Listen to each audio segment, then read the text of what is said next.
नमस्कार, मैं रवीश कुमार। आज रैली रिपोर्ट में सीपीआई माले की बात करेंगे। आपको जानना भी चाहिए कि जिस दौर में गोदी मीडिया और बीजेपी लेफ्ट को लेकर एक ही भाषा बोलती हैं, उस दौर में लेफ्ट अपने राजनीतिक वजूद के लिए कैसी लड़ाई लड़ रहा है। आप रैली रिपोर्ट में अलग तरह की राजनीति और उससे भी ज़्यादा राजनीतिक कार्यकर्ताओं को देखेंगे। राजनीतिक कार्यकर्ताओं में भी महिला कार्यकर्ताओं की सक्रियता से आपको चुनावी लोकतंत्र में कहीं ज्यादा विविधता दिखाई देगी, इसलिए यह वीडियो पूरा देखिएगा। माले बिहार में 3 और झारखंड में 1 सीट पर चुनाव लड़ रही है। इंडिया गठबंधन का हिस्सा है। इसके राष्ट्रीय महासचिव दीपांकर भट्टाचार्य अपने भाषणों में किन मुद्दों को उठा रहे हैं, हम उसकी झलक देखेंगे। लेकिन पहले हम माले के एक उम्मीदवार की बात कर लेते हैं। 2024 के चुनाव में जेएनयू के 2 छात्र मैदान में उतरे हैं। हम यह दावा नहीं कर रहे हैं कि जेएनयू से निकले 2 ही उम्मीदवार चुनाव लड़ रहे हैं, 2 से अधिक भी हो सकते हैं। लेकिन हमारी सीमित नज़र में उत्तर पूर्वी दिल्ली से कन्हैया कांग्रेस के टिकट पर चुनाव लड़े, तो बिहार के नालंदा से संदीप सौरभ चुनाव लड़ रहे हैं, जो जेएनयू के ही हैं। आज हिंदुस्तान इस मोड़ पर खड़ा है जहां हमें 2 रास्तों में से एक रास्ता तय करना है। बाकी सब बातें ऐसे ही हैं। हकीकत है कि 2 रास्तों में से एक रास्ता हमें तय करना है। एक रास्ता है जो नरेंद्र मोदी कह रहे हैं, जो आरएसएस के लोग कह रहे हैं कि संविधान खत्म कर देना चाहिए, देश पर मनुस्मृति थोप देना चाहिए, देश की समूची संपदा को प्राइवेट कंपनियों को दे देना चाहिए। एक रास्ता वो है। और दूसरा रास्ता है जहां पे संविधान का सम्मान है, लोकतंत्र को बचाने का संघर्ष है, जनता के हितों को, जनता के अधिकारों को बचाने और मजबूत करने का जज्बा है। और ये इंडिया गठबंधन का रास्ता है। और इंडिया गठबंधन केवल नाम नहीं है, बल्कि हम तमाम लोगों के दिल में इंडिया रहता है। और इसलिए हम लोग जनता की बात करते हैं, मुद्दों की बात करते हैं। आपने इस चुनाव में जो कुछ भी देखा, मीडिया में 80% से अधिक मोदी को देखा, उनकी बीजेपी को देखा, बाकी 20 से भी कम हिस्से में सारा विपक्ष। उस 20% में भी लेफ्ट की पार्टियां अंतिम छोर पर दिखाई देती हैं। हमारा भी ये पहला वीडियो है। नीतीश कुमार के गृह क्षेत्र नालंदा से माले के उम्मीदवार संदीप सौरभ इस समय पालीगंज से विधायक हैं। 2007 में जेएनयू में प्रवेश लेने वाले सौरभ वहां के हिंदी विभाग से एमए, एमफिल और पीएचडी हैं। जेएनयू छात्र संघ के महासचिव भी रहे हैं। सौरभ के पास कुल 22 लाख की चल संपत्ति है और 11 लाख का कर्ज। एडीआर के माई नेता वेबसाइट पर जारी उनके आय और व्यय संबंधी ब्यौरे को देखने से पता चलता है कि संदीप ने स्कॉर्पियो खरीदने के लिए बिहार विधानसभा सदस्य के तौर पर उन्हें मिलने वाली सैलरी के ऊपर एडवांस कर्जा लिया। सांसद का चुनाव लड़ने के लिए 95 लाख तक खर्च करने की अधिकतम सीमा है। इस हिसाब से संदीप सौरभ के पास कितना ही पैसा होगा, आप अंदाजा लगा सकते हैं। संदीप सौरभ का मगध यूनिवर्सिटी में असिस्टेंट प्रोफेसर के पद पर स्थायी चयन हो गया था, लेकिन उन्होंने राजनीतिक जीवन में आगे बढ़ने की चुनौती स्वीकार की। 2017 में त्यागपत्र दे दिया। इस चुनाव में प्रधानमंत्री मोदी को जितना मीडिया स्पेस मिला है, उतना किसी को नहीं। उनके 70 से अधिक इंटरव्यू ने मीडिया के कोने कोने को छेक लिया है। संदीप सौरभ जैसे उम्मीदवार की चर्चा क्या ही होगी। कच्चे मकानों के बीच सौरभ प्रचार कर रहे हैं, एक छोटे से लाउड स्पीकर पर बोल रहे हैं। कोई डीजे यहां नहीं बजाया जा सकता। इनके इर्द गिर्द भी लड़के सेल्फी के लिए इकट्ठे हो जाते हैं। प्रचार का मंच नहीं है, पेड़ के नीचे एक झंडे के साथ प्रचार हो रहा है। सौरभ बोल रहे हैं और लोग उन्हें सुनने के लिए दिन का काम छोड़कर जमा हुए हैं। सौरभ के चुनावी पोस्टर पर नारा लिखा है, नालंदा में बदलाव की बयार, शिक्षा, रोजगार और अधिकार। इसी तरह झारखंड के कोडरमा में भी माले के कार्यकर्ता और उम्मीदवार विनोद सिंह ने इलेक्टोरल बॉन्ड के विरोध में जनता से सीधे चंदा लेने का फैसला किया है। हर परिवार से मात्र 20 रुपए की राशि मांगकर चुनाव लड़ रहे हैं। विनोद सिंह कोडरमा से इंडिया गठबंधन के उम्मीदवार हैं। विनोद सिंह 3 बार के विधायक भी हैं और झारखंड विधानसभा ने 2022 में उन्हें आउटस्टैंडिंग एमएलए का अवार्ड दिया था। उनके सामने भाजपा की उम्मीदवार हैं अन्नपूर्णा देवी, जो मोदी सरकार में राज्य मंत्री हैं। विनोद सिंह ने मीडिया को बताया है कि 20 रुपए न्यूनतम राशि है जो कोई दे सकता है। चंदा मांगने की प्रक्रिया में हमने लोगों से सीधा संवाद किया। यह पोस्टर माले ने ही हमें दिया है। इस पोस्टर पर विनोद सिंह का QR कोड है ताकि लोग सीधे स्कैन कर पैसा दे सकें। इस पोस्टर पर लिखा है, संघर्ष का इतिहास, बदलाव का वादा। विनोद कहते हैं, अगर कॉरपोरेट से चंदा लेंगे तो हम आप आम आदमी की आवाज नहीं उठा सकेंगे। 2019 में विनोद सिंह विधायक भी इसी तरह बने। बगोदर की सीट पर उन्होंने भाजपा के उम्मीदवार को जनता कूपन कैंपेन से ही हरा दिया। इसी तरह से माले बिहार का चुनाव लड़ रही है। 20 रुपए के डोनेशन के दम पर पार्टी तीनों सीटों पर लड़ रही है। जनता कूपन के दम पर इलेक्टोरल बॉन्ड के जवाब में माले जनता कूपन लेकर आई है। आज की तारीख में कौन ऐसी पार्टी है जो कहे कि कॉरपोरेट से चंदा नहीं लेंगे और जनता कूपन के जरिए पब्लिक से 20-20 रुपए लेकर चुनाव लड़ेंगे। मालूम नहीं 20-20 का चंदा मांगने में कितना समय लगता है और चुनाव के लिए जरूरी पैसा जमा हो पाता है या नहीं। आपको याद होगा, CPM ने इलेक्टोरल बॉन्ड को अवैध मानते हुए सुप्रीम कोर्ट में याचिका दी थी, लेकिन CPM ने इलेक्टोरल बॉन्ड से एक नया चंदा नहीं लिया। पैसे के मामले में आज भी वाम दल जिस तरह की नैतिकता दिखा जाते हैं, बीजेपी और कांग्रेस मुकाबला नहीं कर सकती।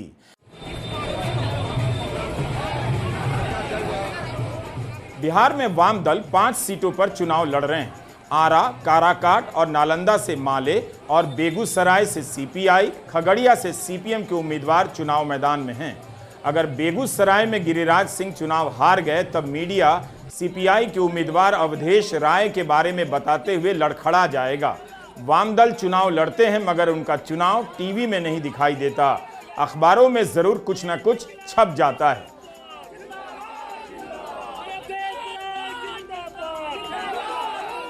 अखबारों में आपको CPI माले का विज्ञापन भी नहीं दिखेगा। इसके राष्ट्रीय महासचिव दीपांकर भट्टाचार्य का इंटरव्यू भी शायद ही दिख जाए, जबकि Dipankar Indian statistical institute Kolkata के छात्र रहे हैं और टॉपर छात्र रहे हैं।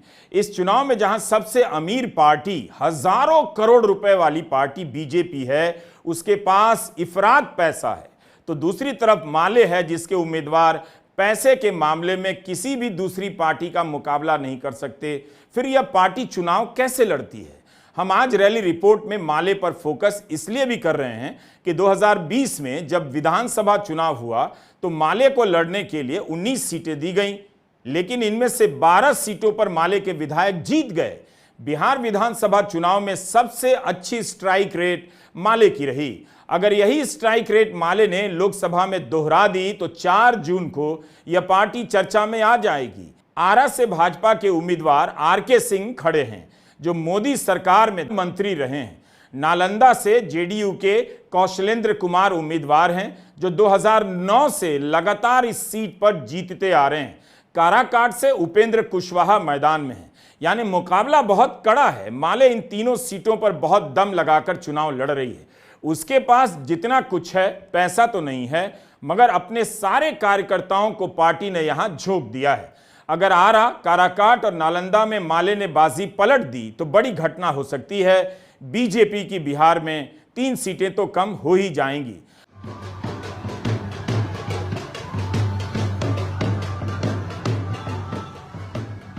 आरा संसदीय सीट पर अपने उम्मीदवार सुदामा प्रसाद के लिए माले ने हर घर चलो कैंपेन चलाया है। सुदामा प्रसाद इस समय तरारी से विधायक हैं। इसके तहत घर घर जाकर जनता कूपन देकर 20 रुपया लिया जा रहा है। सुदामा प्रसाद ने विधायक रहते हुए अपने काम और खर्च का ब्यौरा देने वाला एक रिपोर्ट कार्ड जनता के समक्ष प्रस्तुत करने की परंपरा शुरू की।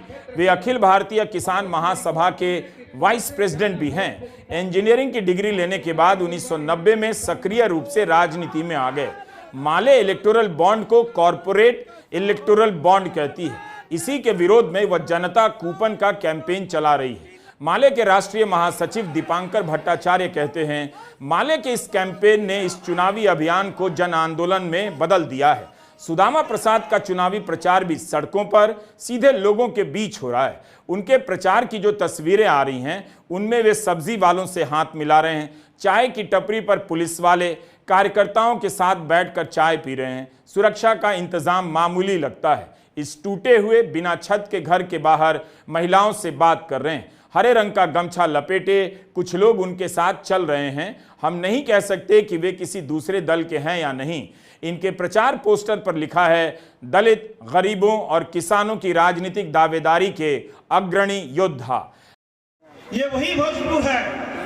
आज हम संविधान की बात कर रहे हैं, उसका अलग संदर्भ है। लेकिन 1980 के दशक में जब कोई सोच नहीं सकता था कि कोई दलित जाकर के बूथ में अपना वोट डालेगा, जब कोई नहीं सोच सकता था कि किसी भूमिहीन गरीब को अपना वोट डालने का अधिकार है, अपने प्रतिनिधि को संसद में भेजना तो दूर की बात, तो ये भोजपुर था जो 89 के चुनाव में पूरे धनवार बीटा के उतना बड़ा जनसंग्राम झेलते हुए भी रामेश्वर यादव को, रामेश्वर प्रसाद को पूरे भोजपुर से आपने सांसद बना करके यहाँ से भेज दिया था।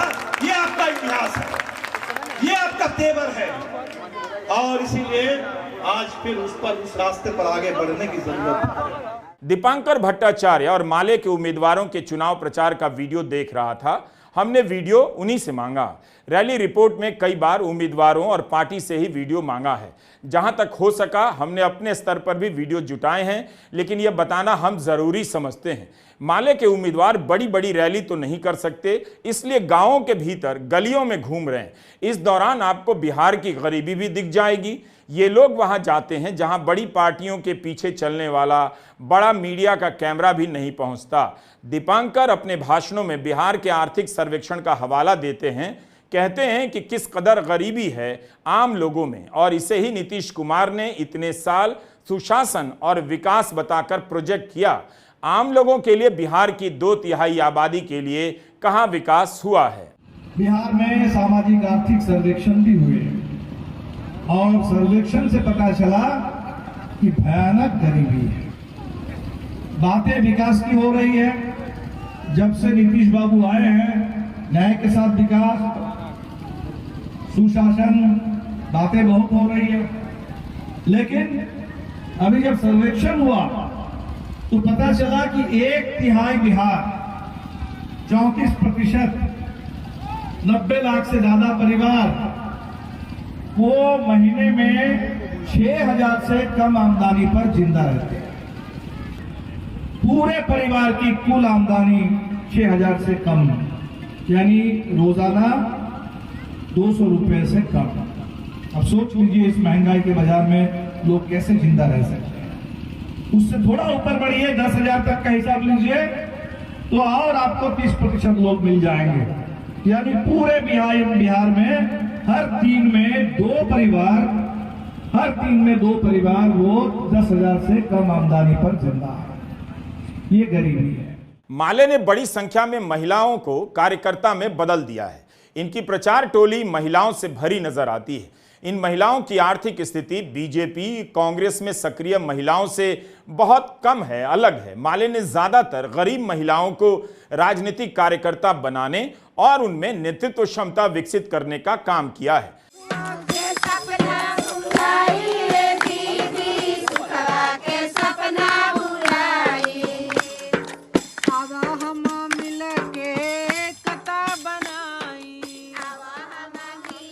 एक महिला डफली लेकर गीत गा रही हैं और उनके पीछे गांव की महिलाएं चल रही हैं, नारे भी लगा रही हैं। कच्ची सड़कों पर प्रचार हो रहा है। स्कूल की खाली क्लास में, मोहल्लों के बीचों बीच सकरी गलियों में 2 महिला मोबाइल से देखकर गीत गा रही हैं। हिंदी पट्टी की चुनावी रैलियों में महिलाओं को ढूंढना कितना मुश्किल होता है। ज्यादातर पुरुष ही नजर आते हैं।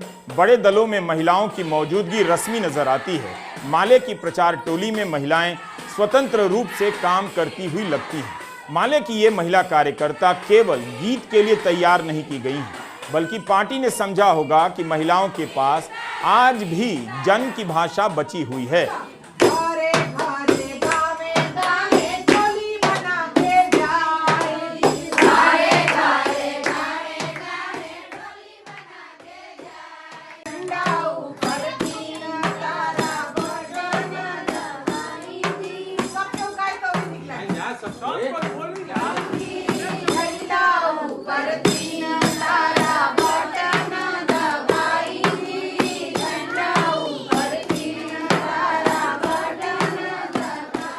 एक और प्रधानमंत्री के चुनावी भाषणों में भाषा का निरंतर पतन होता जा रहा है, दूसरी ओर यहाँ एक छोटी, बहुत कम संसाधन वाली पार्टी चुनाव प्रचार को रचनात्मक बना रही है। समावेशी तो है ही। कुछ वीडियो में हमने देखा कि पुरुष भी इन सभाओं में शामिल हो रहे हैं, साथ में गा रहे हैं। माले अपने प्रचार में इलेक्टोरल बॉन्ड की कहानी वहां तक पहुंचा रही है जहां तक मुख्य धारा का मीडिया कभी नहीं पहुंचा सकेगा, ना पहुंचाना चाहेगा। गायिका गा रही है जिसके बोल हैं, भाजपा को सबक सिखाई दी। गाने की धुन वही धुन है जो इन परिवारों में शादी त्योहार पर हजारों बार सुनी जा चुकी है। महिला कार्यकर्ता गा रही हैं कि भाजपा चोरी छिपे सेठ से चंदा मांग रही है और कोई चंदा नहीं दे तो जेल भेज रही है। जिन इलाकों में मजदूरी बेहद कम है, 500 भी नहीं होती, वहां वे इस बात को पहुंचा रही हैं कि 500 करोड़ का चंदा वसूला गया। वे बताती हैं कि फलाना से 50 करोड़, दूसरे से 100 करोड़ और दवाई वालों से 100 करोड़ का चंदा लेकर मोदी जी ने कहा, बेचो बेचो दवा बेचो। महिलाएं गाती हैं कि ईडी सीबी से डरा के भाजपा दलों को अपने में मिला रही है।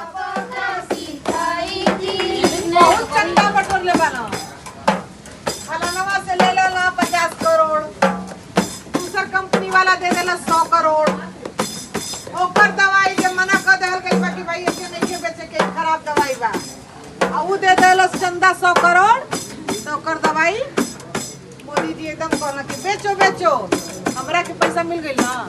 तो ई चंदा घोटाला बहुत बड़ा घोटाला है खुलल बा, सबसे बड़ घोटाला। हमनी का लइकन का जान गई, 164 लइका उ दवाई पी के मुँह गइल देश भर में। अरे चोरी छुपे से ठावन से चंदा मांगवावे जी, चोरी छुपे से ठावन से चंदा मांगवावे जी, देके उ चंदा नहीं देवे जेला भेजवावे जी, देके उ चंदा नहीं देवे जेला भेजवावे जी, ईडीसीबी से डरवा के मणिपुर की बात भी गानों में है। भाषण से कहीं ज्यादा असरदार तरीके से बताया जा रहा है कि महिलाओं की इज्जत को सरकार ने मिट्टी में मिला दिया और होठ भी नहीं हिलाए।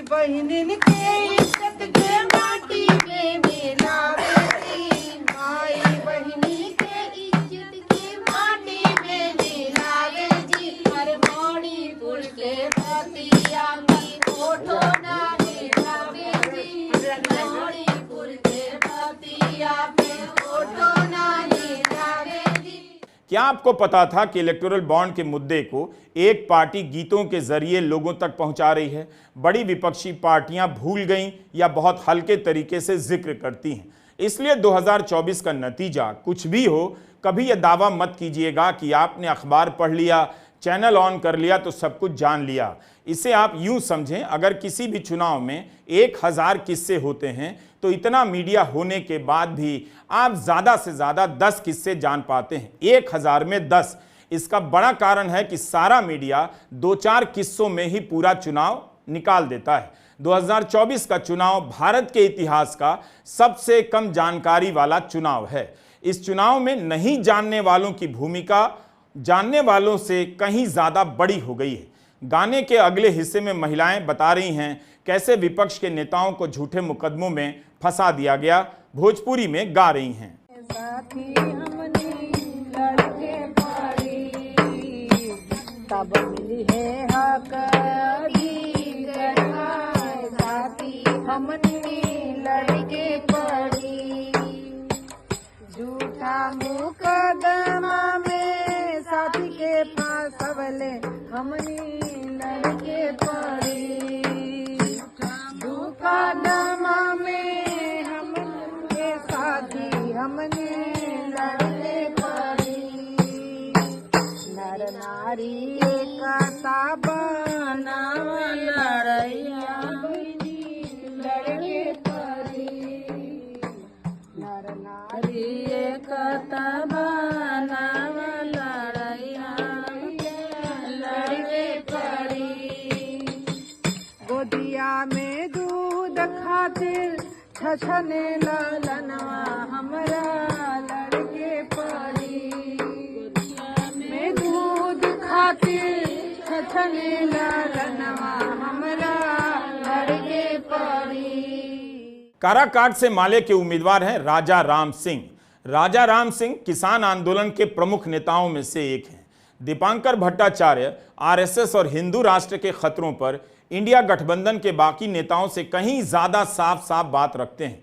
राहुल गांधी अक्सर कहते हैं विचारधारा की लड़ाई है, आरएसएस पर हमला करते हैं, लेकिन दीपांकर साफ साफ हिंदू राष्ट्र का नाम लेकर उसकी समस्याओं की बात करते हैं। हिंदू राष्ट्र की बात कर रहे हैं। जब तक इस देश में बाबा साहब अम्बेडकर का संविधान है, तब तक हिंदुस्तान धर्मनिरपेक्ष रहेगा। इस देश के अंदर सबका बराबर का हक रहेगा। हिंदू, मुस्लिम, सिख, ईसाई सभी नागरिकों के, सबके, जाति कुछ भी हो, धर्म कुछ भी हो, बराबरी का हक होगा। लेकिन बाबा साहब अम्बेडकर ने जो हमें आगाह किया था, ये देश कभी अगर हिंदू राज बन जाएगा, अगर कभी वो यथार्थ हो जाएगा, तो इस देश के लिए उससे बड़ी आफत और कुछ नहीं हो सकता।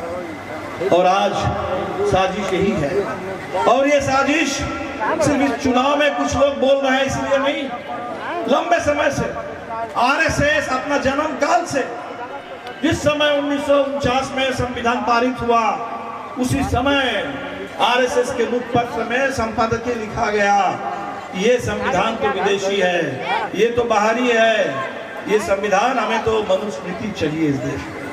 ये विचार आज का नहीं है, ये साजिश आज की नहीं है, ये आरएसएस के जन्म काल से है। दीपांकर का भाषण एक व्यवस्थित क्लासरूम लेक्चर जैसा लगता है। एक के बाद एक मुद्दों को उठाते हैं, सबको एक दूसरे से जोड़ते हैं, कहीं भी तारतम्य नहीं टूटता। वाम दलों के नेताओं की एक खूबी होती है, मुद्दों को समझने और कहने की उनकी ट्रेनिंग अलग होती है। अखिलेश यादव ने भी मुफ्त अनाज योजना को अपने तरीके से टारगेट किया, उसकी कमियों को। प्रियंका गांधी ने भी इस बात को उजागर किया कि यह तो गारंटी है जो मनमोहन सिंह के समय संसद ने दी थी। लेकिन दीपांकर इन सभी से एक कदम आगे जाकर जनता के बीच इसी मुद्दे को अलग तरीके से रखते हैं। हमेशा याद रखिएगा, चुनाव केवल जीतने के लिए नहीं होता। इस दौरान विपक्ष जनता के बीच किस तरह से मुद्दों को रखता है, उसकी ट्रेनिंग करता है, इसके लिए भी होता है। हारने के बाद भी उसकी ये मेहनत आगे की लड़ाई के लिए बहुत काम आती है। तो मोदी जी सोचते हैं कि 5 किलो अनाज हमने दे दिया, वोट बैंक की बात करते हैं, और इस देश के 80 करोड़ गरीब परिवार जहां 5 किलो अनाज दे रहे हैं, वो समझते हैं कि हमने इनको बंधुआ बना लिया है, ये हमारा बंधुआ वोटर है, इनको डरा देंगे कि वोट नहीं दोगे तो 5 किलो अनाज बंद हो जाएगा और लोग चुपके से वोट दे देंगे। मोदी जी, ये चुनाव हिंदुस्तान के गरीबों ने तय कर लिया कि हम गरीब हो सकते हैं, लेकिन हम गुलाम नहीं है आपके, और इस गरीबी के जंजीरों को तोड़ने के लिए, अपना हक हासिल करने के लिए चुनाव हम लड़ रहे हैं। ये 5 किलो अनाज से क्या होगा? हमें तो भोजन चाहिए। सवाल था भोजन के अधिकार, लोगों को कुपोषण से लड़ने के लिए, उससे छुटकारा मिले, पौष्टिक भोजन मिले। राशन में हमें सिर्फ अनाज नहीं, हमें तेल भी मिले, दाल भी मिले, चीनी भी मिले, मिलना शुरू भी हुआ था। और पूरे राशन के सवाल को, जन वितरण प्रणाली के उस बड़े सवाल को इन्होंने कहा बस रिड्यूस कर दिया कि 5 किलो अनाज दे लीजिए, बस चुप हो जाइए। 5 किलो की जगह पे लोगों को 4 किलो मिलता है, कहीं कहीं तो गेहूं भी नहीं मिलता, चावल भी नहीं मिलता, बजरा भी मिलने लगा है, तो उसके से भोजन कैसे बनेगा? दीपांकर भट्टाचार्य कभी चुनाव नहीं लड़े, सड़क के रास्ते से प्रचार करते हैं। जगदीशपुर में जब महागठबंधन की सभा हुई तो हेलीकॉप्टर में बैठना पड़ा, जाने के लिए तैयार नहीं हुए, मगर झिझक के साथ गए। आज जब सारे नेता हेलीकॉप्टर से चुनाव प्रचार करते हैं तो फिर इसका इस्तेमाल करने में झिझक क्यों? यही वो झिझक है जो आपको बड़ी गलतियों से रोकती है। अदानी के जहाज में अदानी के साथ नरेंद्र मोदी की तस्वीर जब वायरल हुई तो नरेंद्र मोदी को भी अच्छा नहीं लगा। राहुल गांधी ने लोकसभा में वो तस्वीर दिखा दी तो रिकॉर्ड से हटवा दिया गया। नरेंद्र मोदी में झिझक नहीं है, वे कुछ भी बोल सकते हैं। अब तो उन्हें परमात्मा ने भेज दिया, अब आप उन्हें बोलने से मना भी नहीं कर सकते। बिहार की राजनीति में साधन संपन्न दलों और उनके नेताओं का जलवा रहता है। उसके बाद भी अपनी मेहनत से माले ने अपनी जमीन बना ली। आप पटना जाएंगे तो तमाम मुद्दों पर माले के कार्यकर्ता बिहार भर से आकर नियमित रूप से प्रदर्शन करते मिल जाएंगे। इनके लिए राजनीति चुनाव जीतने के लिए नहीं, बल्कि बार बार आवाज उठाने और सड़क पर आते रहने के लिए है। माले को पता है कि उसका सामाजिक आधार कहां है। दीपांकर भट्टाचार्य मायावती की राजनीति पर भी बोलते हैं। छोटी छोटी पार्टियों को, और सिर्फ छोटी पार्टी नहीं, बसपा कोई छोटी पार्टी नहीं थी, उत्तर प्रदेश में बड़ी पार्टी थी। 4 बार बहन मायावती जी मुख्यमंत्री बनी और आज बसपा के ऊपर भारतीय जनता पार्टी का ऐसा दबाव। उत्तर प्रदेश के चुनाव में आपने देखा कि बसपा ने जो उम्मीदवारों की सूची जारी की थी, पूरे भारतीय जनता पार्टी के दबाव में थोक भाव से उन्होंने उम्मीदवार बदल दिया। और तो और मायावती जी ने अपने भतीजा, जो नौजवान नेता आकाश आनंद, मायावती जी ने खुद कहा कि मेरे बाद ये उत्तराधिकारी है, बसपा के राष्ट्रीय संयोजक हैं। और जब उस नौजवान नेता ने, हमने सुना कि पहले तो बोल रहे थे सपा के खिलाफ, तो कोई बात नहीं थी। जैसे ही उस नौजवान को ये बात समझ में आई कि जमीन में बात कुछ और है, दलित परेशान है, चिंतित है संविधान को लेकर, उत्तर प्रदेश में बुलडोजर राज को लेकर के, जैसे वो नौजवान नेता ने बोलना शुरू किया आतंक राज के खिलाफ, बुलडोजर के खिलाफ, संविधान के लिए, मोदी जोगी के खिलाफ, मायावती जी भारतीय जनता पार्टी के दबाव में आकर के अपने भतीजे को, उन्होंने कहा कि इसके अंदर अभी परिपक्वता नहीं आई, तमाम पदों से इसको हम मुक्त कर देते हैं, आगे देखेंगे। अब इसका मतलब क्या है? इसका मतलब है कि भारतीय जनता पार्टी आज इस देश में हर चीज पर कब्जा जमाना चाहती है। 2014 के लोकसभा चुनाव में एनडीए से अलग होने के बाद जेडीयू ने सीपीआई के साथ चुनाव लड़ा। 2024 में लेफ्ट तेजस्वी यादव के महागठबंधन के साथ है। लेफ्ट 5 सीटों पर चुनाव लड़ रहा है, कांग्रेस 9, राजद 26 पर। विधानसभा चुनाव में तेजस्वी ने देख लिया था लेफ्ट को सीटें देकर फायदे में ही रहे। लेफ्ट का प्रदर्शन शानदार रहा। इस बार भी खगड़िया से सीपीएम और बेगूसराय से सीपीआई की चर्चा जोरों पर है। माले की राजनीतिक सक्रियता में टीवी का कोई योगदान नहीं। यह पार्टी बिना गोदी एंकरों के ही राजनीति कर रही है। महागठबंधन को उम्मीद है कि विधानसभा की तरफ माले इसी धुन और जुनून के दम पर कुछ सीटें ले आएगी। बिहार की 5 सीटों पर वाम दलों की दावेदारी इतनी हल्की नहीं कि आप चर्चाओं से गायब कर दें। नमस्कार, मैं रवीश कुमार।